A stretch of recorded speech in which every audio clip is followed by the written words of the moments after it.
Hey everybody, welcome back to our weekly stream. My name is Johannes Verwijden. I'm the principal instructor for Deep Dives EU with a lengthy background in development, data science, and analytics and stuff. And with me, I have my good friend Mikko Nieminen with a similar background. And Mikko promised this week to go through the news. So what Yes. did you find for us? I didn't find too much, or not. I didn't find too many interesting pieces of news, but I have something from AWS, and the first one. Well, we have the 2024 announcements here on the list, and the first one is on the list is about Athena being available in the new region in Canada, Calgary. Yeah. And we were wondering last week why, for example, AWS Backup was just announced there, even though the region was already up and running. And we figured out that, okay, new region, not all services will be available immediately. And kind of surprising number, and surprisingly, some real core services are not available in the very beginning. But now we see one more, Amazon Athena. Yeah, I think core services are like literally, if you take it, then they are the ones that are always available. I think it's like EC2, EBS, S3. ESIS, so S3, yeah, something like that. And then the rest of the services that are actually built on those core services. And they are using those the real core services, but still from like my point of view, for example, like last week we were talking about AWS Backup, kind of seems like a very important service to have. But nevertheless, so there are new services in Canada West or Calgary. And another interesting piece of news was DynamoDB now supports resource-based policies. Yeah. And so this kind of when I read that headline, I was like, or title, like, but wasn't it always like this? But no, it wasn't. No. So this is a new thing. So normally with DynamoDB we had IAM, identity-based policies only. Now, what is the difference? Why would you use resource-based policies over identity-based policies? Good question. Something to do with management, probably. There's or cross account or cross. Exactly. There's one field in resource-based policies that doesn't exist with identity-based policies, and that field is whoever is allowed to access. Yeah, the principal. Yeah. And in IAM, you implicitly define that principle by attaching a policy to an identity, right? And then if you don't have that identity, if that identity is in a different account, you can't do that. Yeah, so then you would have to do some trickery. Some proxies there in between or something. Yeah, or like cross-account role access, which is a little bit of a pain, especially if you have, let's say that DynamoDB is like your log sync, right? So you're just logging from everywhere to that, and you have 100 accounts. So you need to create 100 cross-account roles to be able to write. So now, not perfect. So this is easier then. Yeah. Okay. Really good stuff. Finally.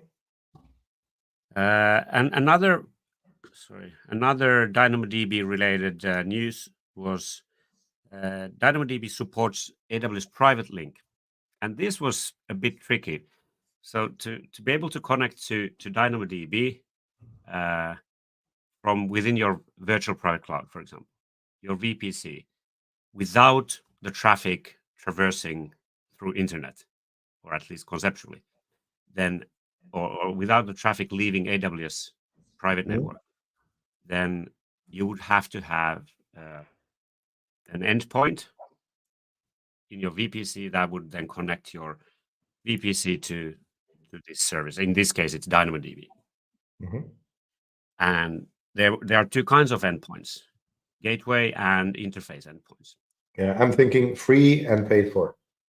Yeah. So gateway endpoints are free. You just set them up and then they are free to use. There's one limitation, a rather big one, or several limitations, but one of them is that gateway endpoints are only available to be used with DynamoDB and S3. And I really had to dig deep because I was very certain that the interface endpoints were available with DynamoDB as well. And could be that I was mistaken. But now they are available. But that's why I was a bit surprised by this news item, because I thought this was already the case. Yeah, that's I think in And some of the materials that we deliver, we kind it's a of bit vague about that. we kind of talk about gateway and interface endpoints as being possibilities for S3 and DynamoDB, Exactly. whereas the rest of the services would only have possibly an interface endpoint. You want to refresh people by telling them how their function differs? It is about how the traffic is routed, and it is about how you can use them from the outside. And that's why, or the reason why you can use them from the outside is because of the way that traffic is routed. Right? Yeah, so interface endpoints work with DNS, using DNS, and gateway endpoints use route tables of your VPC. Exactly. So the VPC endpoint consumes one IP address in your VPC, and then if you have something like direct connect set up, then it's fairly simple for you to use that. And you can, and here's the good thing: you can, from your on-prem, you can use now DynamoDB without the traffic going through the public internet. So you can access your own DynamoDB table from within your on-prem environment. Yeah, previously you would have had to have some kind of a remote proxy there. Reverse proxy there taking care of that or something like that. So anyway, this was a good in this sense. This was a good piece of news because I had to dig a little bit deeper and really go through the material and like try to figure out why this is a news item here, because I thought this was already the case that DynamoDB supports interface endpoints, but at least now it does. One more is the never ending or increasing Java version numbers. And when we started with Johannes, we were using Java 1.1 or 1.2. 1.1.8. Yeah, 1.1.8. And then the version numbers were changing every now and then. I don't, but of course it has changed now. And now we're running 22, well, more than 22. I don't, I've completely lost track here. So I did my Java 11 certification a long time ago, and then basically after that I've been focused with AWS stuff and not programming that much anymore, and I've completely lost the version numbers. So, but it was fun to see that. Okay. So your Java certification is only worth 50% now. It's only So I know basically half of that. Yeah. Okay, so that was kind of a fun thing to notice. I had this Athena part here as well. We covered that as the first thing, but then something completely different. NVIDIA Blackwell platform. So new hardware from NVIDIA, and supposedly much more energy efficient, faster and more energy efficient. Usually good things to have. And so what does this mean, Johannes? Why is this a big piece of news? Why is this news? Is Well, it just marketing? well, I don't know if you've been following. Can you pull up the NVIDIA stock price over the past 12 months? Okay, I'll Kind of find that. Yeah, related. yeah. The stock went up threefold So in quite a long, short period. yeah, so a little bit of backstory here. So we've been living in this kind of transitioning work from normal work to AI powered work for a while now, and lately, as we have discussed previously, large language models have started to become really popular, and we found really good use cases for them. And now, yeah, that's a good picture. Like just take last year or Last two. year, Right? it's still pretty good. Yeah, And like it's crazy, right? So why is this true? Well, how do you know the name NVIDIA? What does come to your mind? graphics cards, Yeah. So GPUs. That's what it GPUs. is. Yeah, but when you ask it that way, then it's old school graphics cards. That's where I Yeah. know the name from. And as we discussed previously, as it happens, these kind of 3D graphic cards do very similar operations than what is needed when training a neural network. So lots of matrix operations, and they are good. Those 3D graphics cards are very, very, very fast because they have their own local memory. So they can read and write operations directly into their own local memory. They don't need to go via the system bus to the system, And they do a access. limited set of things, unlike Yeah. The CPUs. main kind of, so because of the von Neumann architecture of computers, we're kind of always limited by the clock speed of the system bus to be able to fetch data from the central memory to the CPU. And in the CPU world, we try to work around that using caching, like 3 layers at least of caches nowadays. But still, the problem is that these 3D models originally for games, they are so big that they don't fit into the cache. But if the GPU has its own local memory that runs on a separate cycle compared to the system bus, then the GPU can optimize how it accesses that memory and can work a lot. So basically, memory access is the bottleneck. Like normally for our normal users, maybe disk access is the bottleneck or network access is the bottleneck. But when you're doing 3D graphics, it's actually memory access that is a bottleneck. So that's why they are kind of roughly saying that's why they're very, very, very good. Also for neural networks. And neural networks have the same problem as the 3D models have, that they're so large that it's really difficult to do this stuff with a CPU. So even if we wouldn't kind of have a special instruction set and so on, a kind of a separate CPU with its own memory would still speed up the training process, right? Because anything that's not limited by the normal computer architecture. So we have this kind of trend going on that we need more and more compute to be able to work with these large language models. With large language models, it's actually not only the training but also the inference that is very complicated. I was just going to ask how heavy is the inference operation Because of the size of the model, right? It's just like with large language models. Yeah, if it doesn't fit into the cache, then you need to read it in bits. Okay, yeah. Got it. To fetch, refetch, like next layers and so on. Another thing that these modern chips do very well nowadays. So kind of nowadays, we're not working with graphics chips anymore. Nowadays, these chips are meant to do. So even more purpose built for this specific task. Yeah.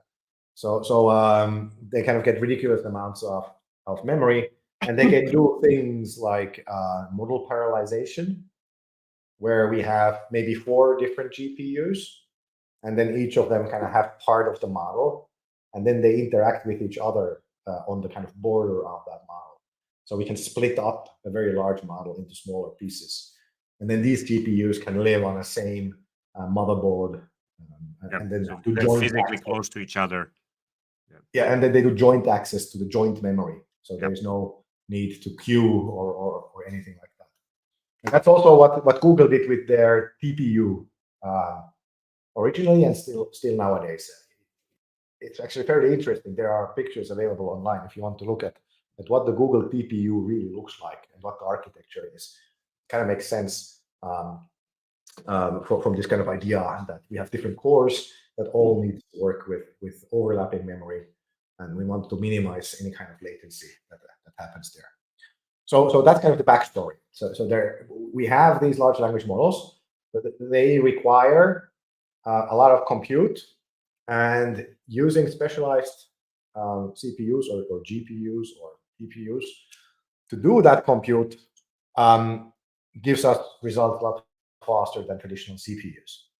And this is why, what is his name? Jason Cheng, the CEO, Jason Huang, the CEO of NVIDIA, was one of the main guests in both Google's keynote in Google Next and AWS's keynote in Greenland, which I thought was really funny.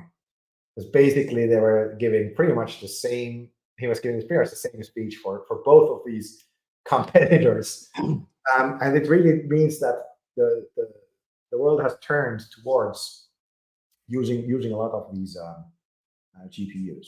And the market where NVIDIA and the competitors operate in, it has exploded.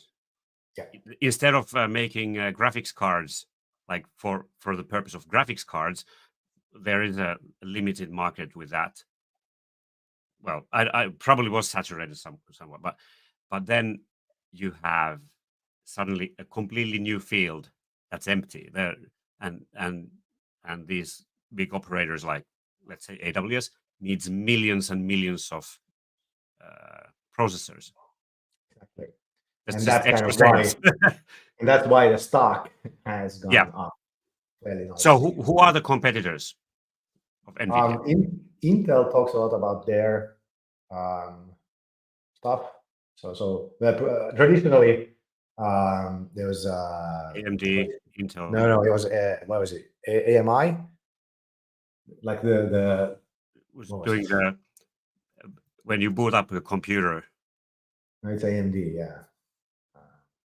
AMI sounds familiar, like decades Yeah. ago. Let's see what other. So at least Intel nowadays, AMD doesn't, in my opinion, they're not that active, at least. Like for more us, like CPUs. Yeah, we don't buy GPUs, right? So we don't really know. So we're just going off the I'm news. a Mac user. I don't buy hardware. I do buy hardware. I don't know what's inside. Yeah. So AMD the end users yeah, might not buy. ATI was the, not AMI, ATI. Remember Radeon? Vaguely. ATI. So that was kind of one of the things, but that got purchased by AMD. Radeon so was it ATI Radeon? Yeah. Yeah, exactly. Okay, coming back to me. Yeah. Yeah, and then it's basically Intel. That's kind of roughly it.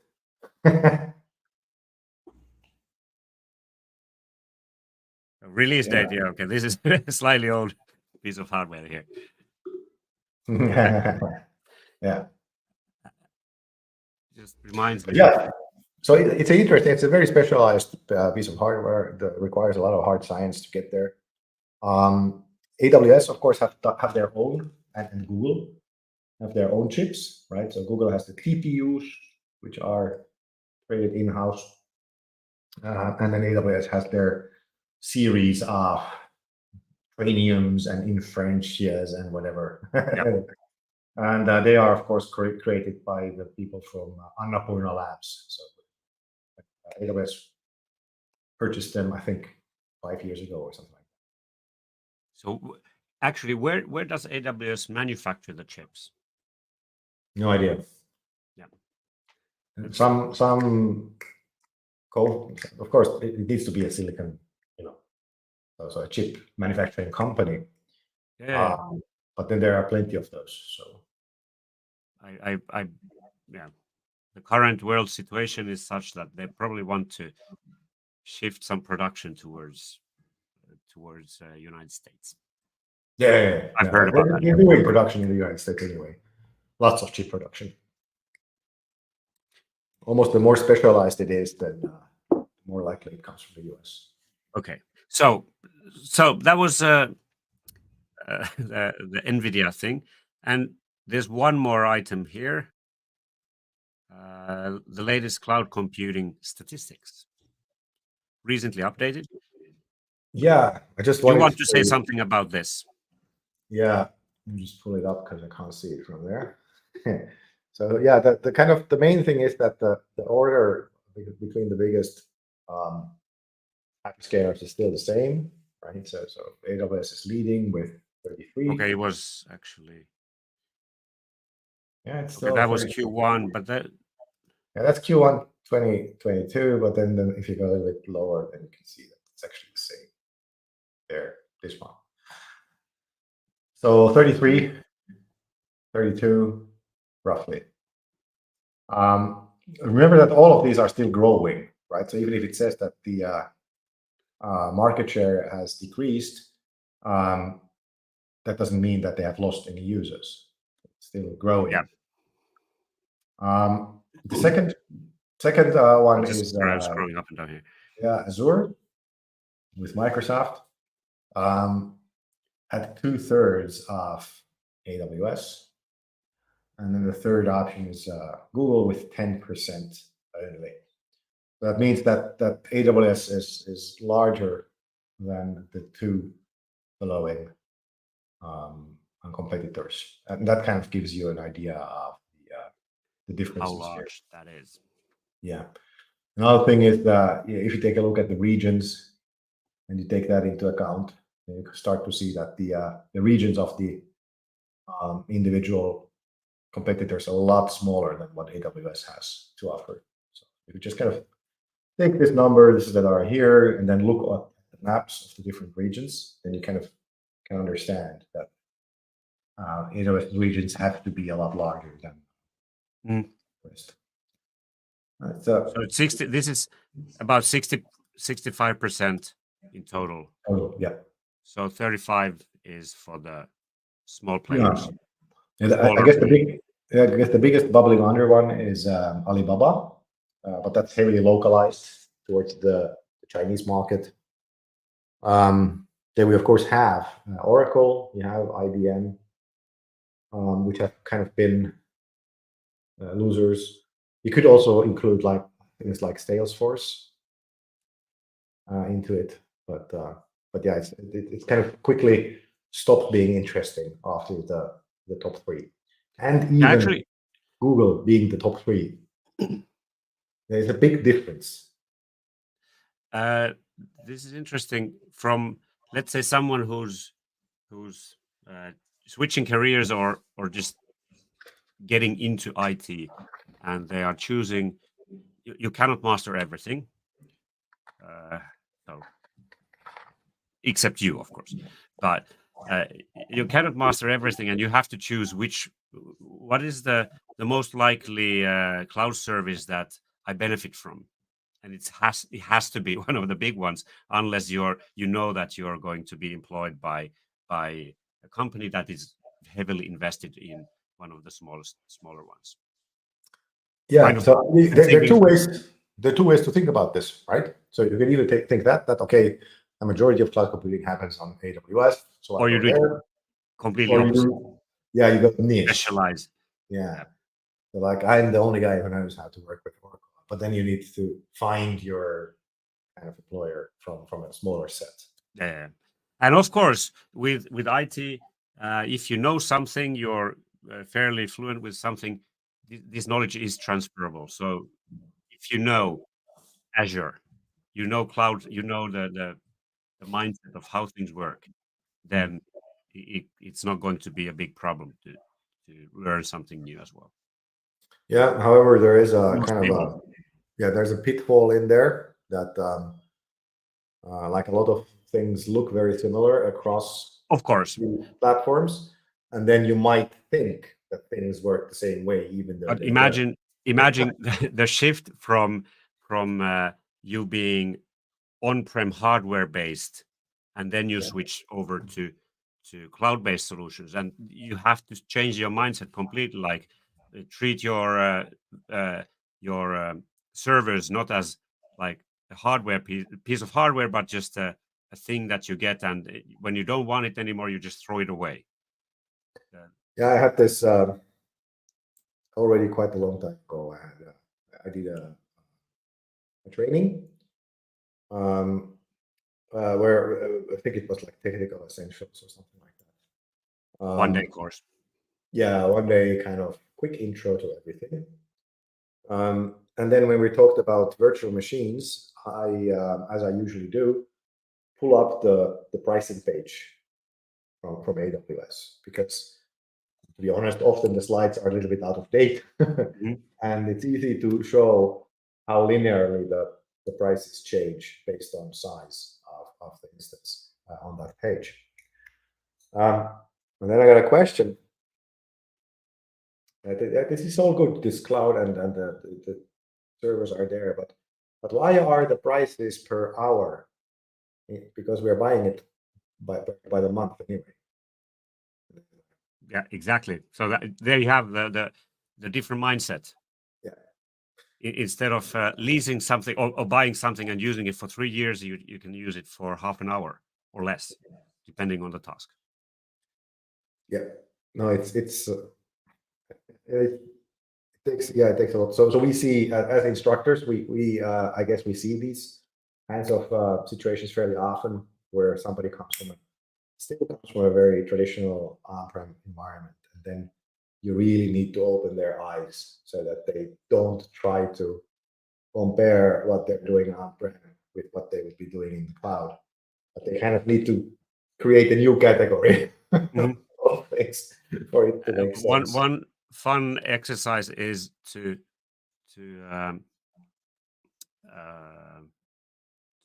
start, let's say, 50 or 100 EC2 instances and show them that, hey, you have them here now.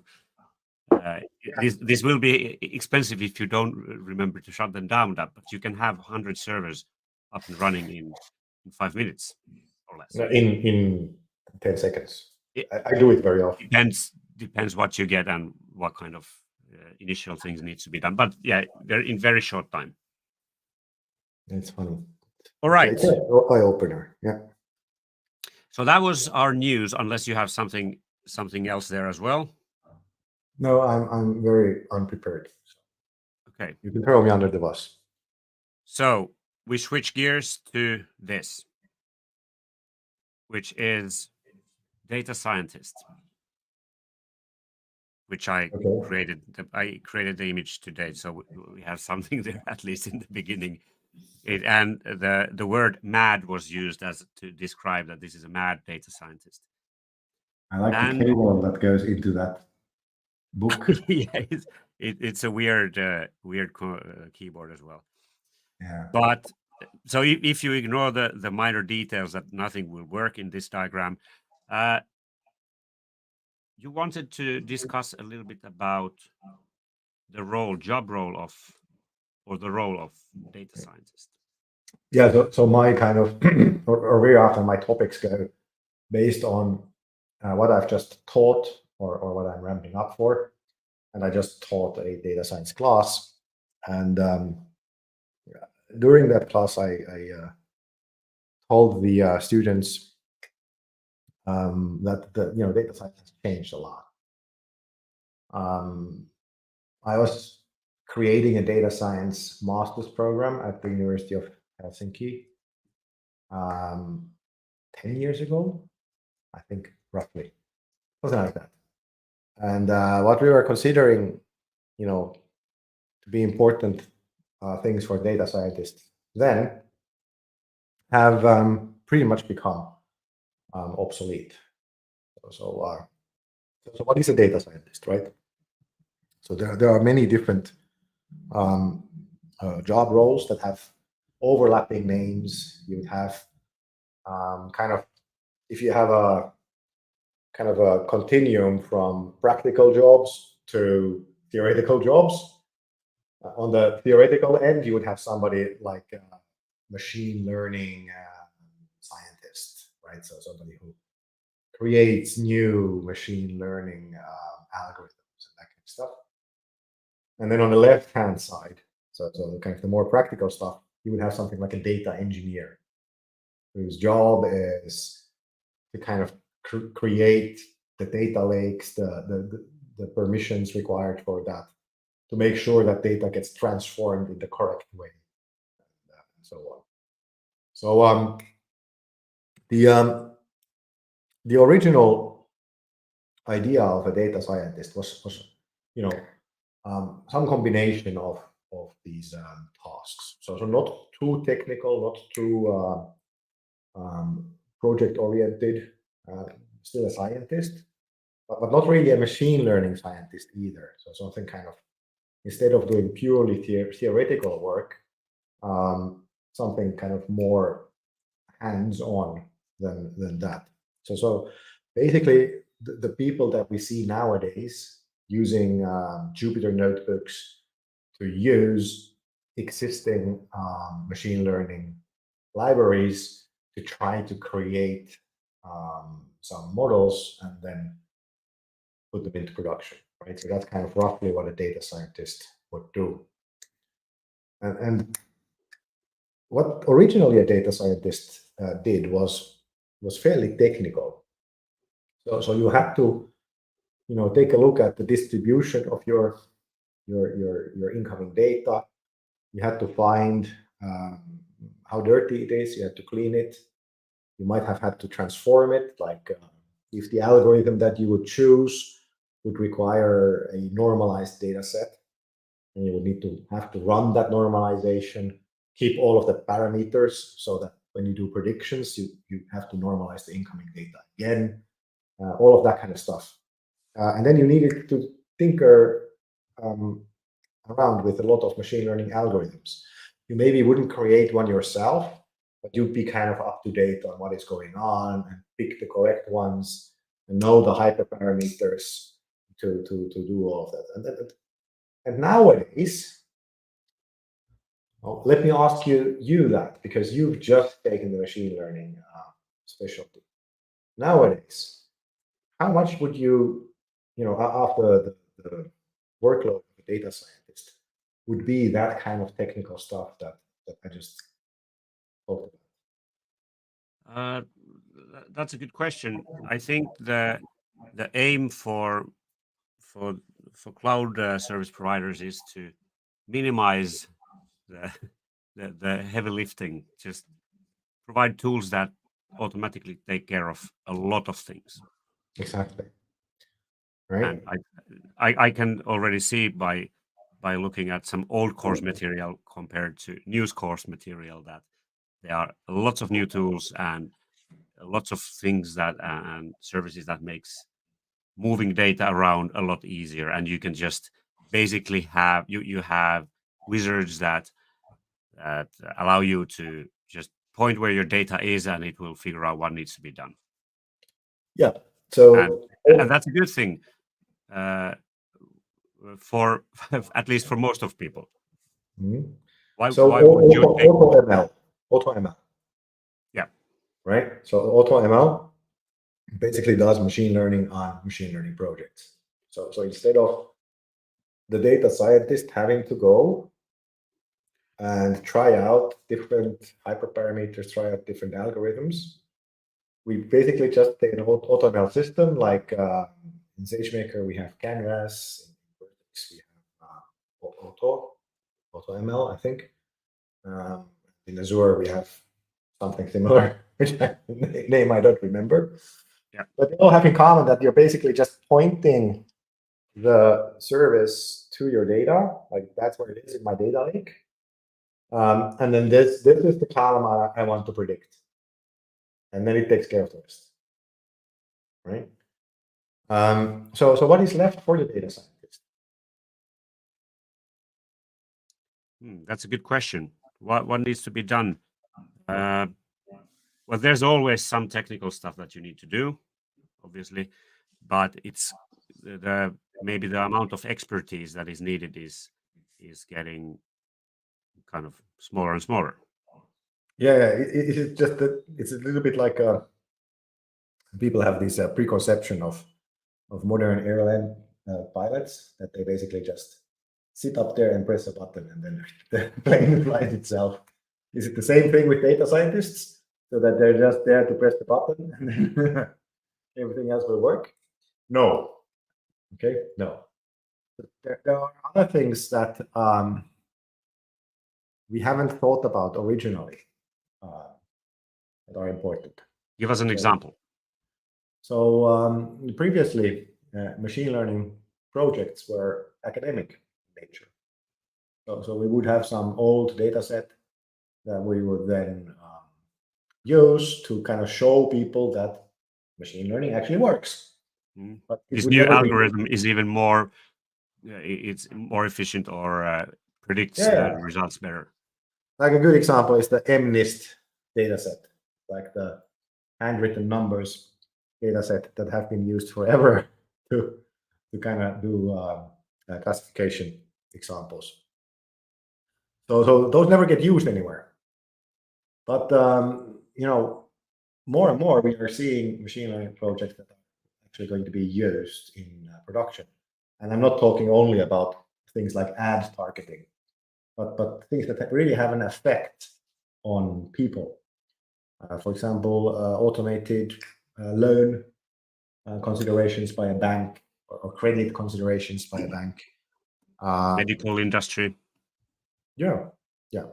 Or medical is always difficult from the ethics point of view.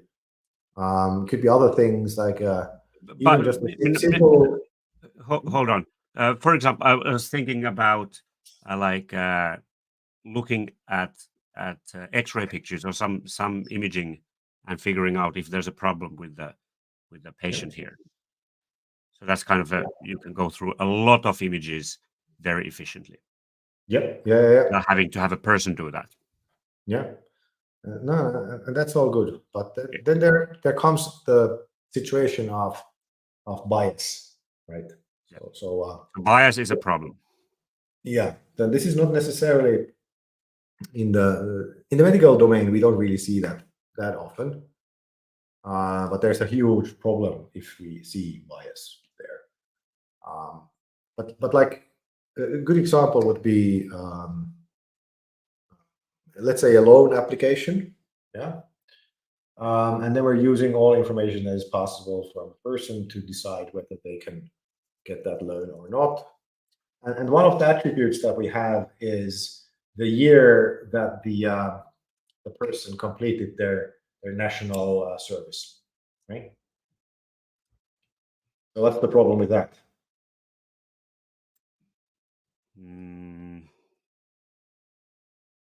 Well, if you're young, then you haven't completed it. That's okay. You probably don't want to give a loan to young people.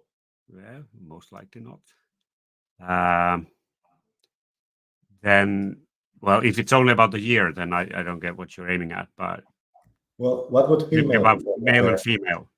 Right. Yeah. So males would have it because national service in Finland is compulsory for males, but for females, only a part would have it. Yeah. So we would introduce bias against women who haven't taken the voluntary national service. So we can't do that. It's not wrong. It's not right. Similarly, even worse is this example of this doorbell, which was in some university campus, and it was trained on white people only. And then whenever people of color would try to get in, just wouldn't do the facial recognition at all correctly. So what if that would happen, like an airport, where you would be, going through gates using facial recognition, and then if you happen to be a person of color, you have to go via the manual, just because the algorithm is not aware of or can't do that. And there are many places where this bias can be introduced. And we need to worry about the ethical consequences of that bias, so that we either have a way of getting rid of that bias. Like as a data scientist, we can say that we can't use this attribute for prediction because it will introduce bias. And then also, when we're creating these systems that are based on predictions made by a machine learning algorithm, we need to make sure that they are ethical, that it is okay to do this in an automated way. So How, that's how many of the bias problems are found out? You figure them out when you are already in production. right. That's most likely the case, because the test cases If you knew haven't it been. beforehand, you wouldn't end up in production. Yeah, exactly. And this is fairly important because we have a lot of data that is actually very biased, especially in the medical sector. Like in the world in general, people from Western countries have better medical care. So if we try to use data from that and then apply it worldwide, it's not going to work. In reality, people are different from the data set that we're using from training. So identifying these kinds of situations and then knowing kind of a bag of tools, bag of tricks to work around those situations starts to be more and more important in what a data scientist is actually doing compared to just the technical stuff. How would you detect bias if you don't want to have bias in your production model? How do you detect bias? So there are existing bias detection frameworks. But how do they work? Where does that? So they look at how much the different features affect the end result, and then they see what kind of distribution those features have. So if the feature distribution is uneven, and it maybe correlates with some other descriptive feature that we can highlight, like high risk, like sex, age, occupation, religion, then we get alerted by that. So if that if you think from Shapley, so if a feature has a high Shapley value and it shows this kind of problematics as a feature, then that's a bad sign. And then the rest, of course, is based on project work. Like when you're working with, this was actually taught to us in computer science ethics. Remember?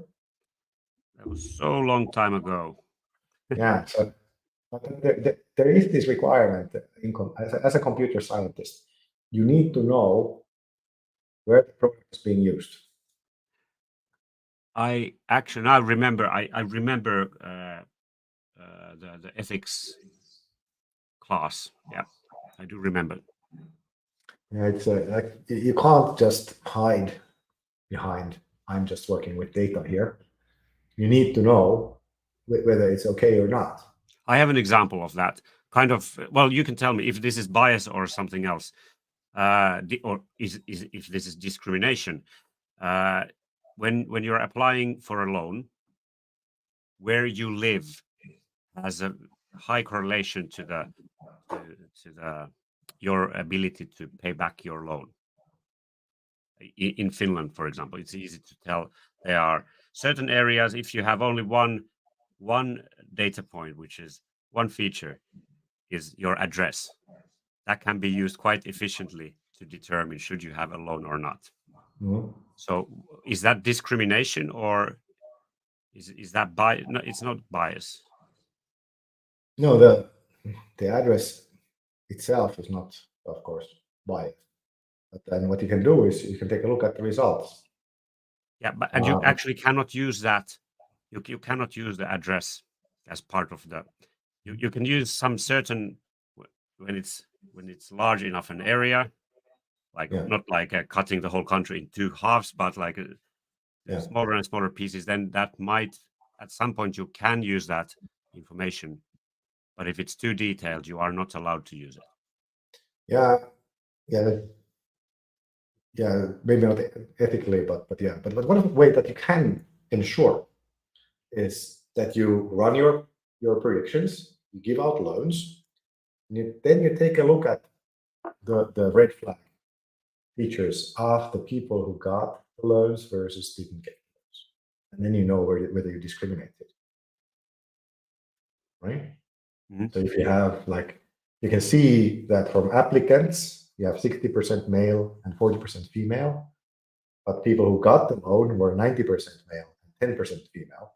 Mhm. And you know that you're discriminating based on Yeah. sex. And that doesn't need to, Or if it it's based doesn't, on like the religion or yeah, or whatever, those yeah, red flag kind of features. yeah, And this doesn't mean that necessarily you're using those features when you're doing the modeling. Those might be blacked out, but there are other just dependent derived features. from other. Yeah. So you kind of, we have done a lot of sex prediction based on behavioral data.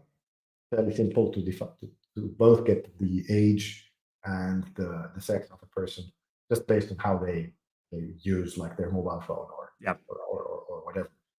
So it's not about you explicitly knowing and using that. It's so easy to find those kinds of things via other parameters as well. So you just kind of need to make sure that that you're um, um, not doing any kind of selections based on those even hidden features. Okay. So what a data scientist does probably has changed a little bit because of the tooling and the way systems evolve. But if we take one step back, how do you become a data scientist? What's the path? One of the paths. How to become a data scientist? Take your math classes. Hmm. So Mathematically. you do you need to you cannot skip math. Yeah, Yeah, and obviously. statistics. That actually quite often you cannot skip math. Yeah. But what else? What would you study, Um, or there's how so would you many. go? It is so vague nowadays. There are so many great online platforms where you can get all of the basics done. Um, of course, universities have great programs for data scientists nowadays. Whichever way you go, the actual studying starts once you work. It's kind of the longer you study, kind of the more complete degree you have in data science, the better, of course. The more you have been exposed to different kinds of frameworks and algorithms and so on. But in the end, the actual learning starts once you start to work. So Yep. you can use some of that information you have gained from courses, but it's still, you know, And so, in if you're production. already established yourself in IT, you are, I don't know, let's say software architect or programmer or whatever you want to do. And if you want to switch more to data scientist kind of role, then you just have to work with those projects. Yeah, and it's quite it's like moving between let's say a systems operator and a developer is a lot smaller difference than between a traditional IT job and data science. It's a quite a big leap. Um, So how big Especially- is the demand? Do you have any statistics or ideas? Or, well, we can see it over at the instructor side. So those are the courses that are in highest demand, and we have the least instructors who are capable or happy delivering data science related courses. So it's definitely there. Even more with Gen AI, we're talking about this knowledge gap where businesses are kind of losing possibilities because their staff does not have enough information about how to use Gen AI. Yep. So again, Gen AI has just basically accelerated this need and it's more and more less about technicalities and less about really the math, and more about these kind of more soft values, about the process on how to work with it. And then currently, I don't think even think that the programs very well respond to that need. So there should be a kind of a like almost philosophy ethics type of Mhm. course. Are there any other challenges? If we talked about the kind of a little bit about the ethics, but like the bias, what are the other challenges with well, if you work as a data scientist? Can you come up with Getting huh? getting access to data. So uh, amount of data and the quality of the data probably, But just and getting or data in general. getting access to it in general. That's kind of the number one problem with machine learning projects in general. Do So you like mean that the data doesn't exist, or you are not allowed to access it, or yeah, so the way I teach it is like let's say you're a data engineer, so you want to have some data for predicting some sales, right? So you call the manager of that department who takes care of sales. You ask them, do you have data of sales? And he said, yeah, sure. Yeah, okay. So then you go to their department's DBA or somebody, and then kind of have the sales data. And then they're like, well, we only have 1 month of sales data in the database because, why would we keep the old ones? And then you go back to the manager, and then he says, yeah, the old ones are in archive. Then you go to archives, and then you tape figure out, archive? yeah, tape archives.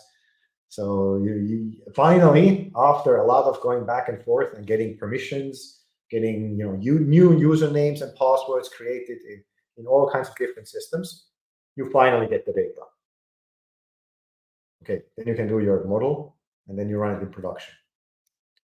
Well, what if you need to update the model? You need to go through the same stuff again. Having proper access to data is the biggest problem. Okay. Now that we have data lakes, this is a little bit better. Data lakes, data marts, whatever, data meshes, whatever you want to call it. So now that we have this kind of single place where we staff our data, we get a little bit better with that. But still, just getting access to it. And you might be in a different department than the data owner, and they're not interested in help, right? It's not like it could be like, I have other stuff to do. Go away. So this fairly big problem with getting access to data. This is like there was a book about problems in machine learning projects, and they had a statistic that 30% of all problems with machine learning projects are because you don't get access to data. It's access, not technical access, but like permission. But yeah, it's a interesting problem. Okay, but okay, accessing data is one. How about tooling? You I probably think we're you, nowadays we, we have so many choices. so it's rather a problem of having to choose which tools to use. There are more than one way of solving the problem. You can use different kinds of tools. Mm, Yeah. And then how to create a pipeline that like every single framework comes with their own pipeline option. It's like crazy. There's so much overlap in the tooling. It's worse than with DevOps. yeah. How about when you have a solution? How can you is for like a kind of a normal problem or a common problem with IT systems and when it comes to writing applications and then running them properly in production is scaling. Mm. So is scaling kind of a trivial problem If for you use the let's say cloud, you have 10 times more inference requests coming in. Is that a no, problem? well, in the cloud, it's not, right? So It's a problem that has been solved many times already. yeah, it will be kind of in a traditional environment, yes, but in the cloud, if you use the frameworks that are given by the cloud providers, then that's there are solved. Both training time and inference time scaling has been solved for you. Because in on-prem environment, the scaling and scalability was a huge problem for various reasons, including the way the programs and applications were written. Yeah, So you had absolutely. your local knowledge about a request that comes in was from that particular client, and if you scale out, then yeah, you needed to use sticky sessions and things like that. And so you got, but that's the kind of a problem of the past. If you do things properly, you get scalability and high availability. Yeah, no, I would say that that's one of the things that these modern cloud platforms have handled really well. Yeah. Of course, you can do things incorrectly as well, but of course, we Yeah, advise against that. Okay, running a little bit out of time, but what else? I had a question in mind. Mm, How about following regulations?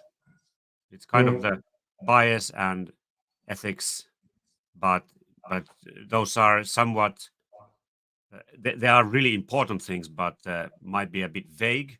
But regulations, there might be some laws that you have to be aware of, depending yeah, on the area where you are, like physical, if you're in United States or Europe, and yeah, exactly, right. So the EU has recently came out with Artificial Intelligence Act yeah. that then tries to put some kind of controls into place. So working according to those is then, of course, also important. But we are not really there yet, right? So this is something that is still to come, like in the next year or so. How about then new new algorithms? Because things do evolve. There's always something coming, something that we don't know yet about.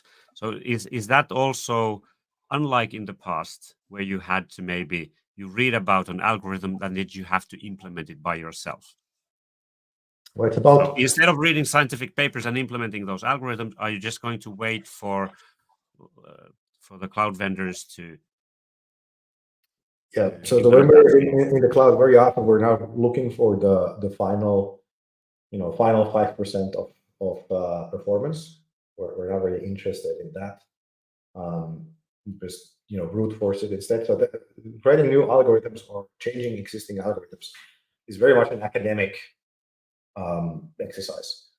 So in real life machine learning projects, you have a business metric that you need to get to, and the simplest solution that gets you there is the right one. I mean, I didn't mean that we would ourselves uh, come up with those new algorithms, but when they do, at some point there is a new algorithm, so we just wait for Google and AWS Yeah, to implement that, or an open source implementation, and then the tooling will follow.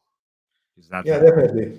There's no point in like we don't often need in this business case. We don't often need that last bit of performance either in I don't necessarily mean technical performance, but also model performance, right? So we're kind of happy with whatever is good enough for the business case, and then we And stop. that's actually same with kind of programming as well and Yeah, architectures. Simple, straightforward solutions are usually yeah. really good So in the like long run. always, yeah, always start with linear regression. It's like it's a simple solution and it works surprisingly often, or XGBoost. Um, and then if you go further, then you're fairly quickly in neural networks, and then it's not the algorithm anymore; it's the structure of the neural network that is important. And then there, of course, you have plenty of variability. But even there, we're seeing more and more transfer learning being used. So you're using a neural network that has been pre-trained on some generic amount of data, and then you just need to retrain it with your specific Fine data. tune it with your own data. Yeah, and then that's kind of where we're going. So less and less actual manual, implementations of either network structures or algorithms. And now somebody says, then why do we have to learn mathematics if it's all the hard work has been done for us already? But mathematics gives good solid background to and you have to all kinds interpret of things. You have to interpret the results. So you should know how things work, even if you don't have to implement them yourselves. Yeah. And it really helps with other areas as well. All right. I'm running out of time. All right. Interesting Let's wrap it up. Yeah, thanks a lot for the questions. That really helped. And thanks for anybody who's listening. Again, if you have any topics in mind that you want us to tackle, please send us a message. We also finally got our website out at deepdives-eu. That was a project that took a while. And yeah, try and take a look at if you can find a course that's being taught by us. Happy to include you. Just need to have some secret handshake with listeners and pamper them during our courses. But yeah, that's it for me. Thanks for listening. See you back. See you next Saturday. Yeah, roughly at 12 o'clock GMT. Depends on your time zone. Yeah, roughly at 2 o'clock Finnish time, or 1 o'clock in between in Central Europe. Thanks a lot, and see you. Bye. See you. Bye-bye.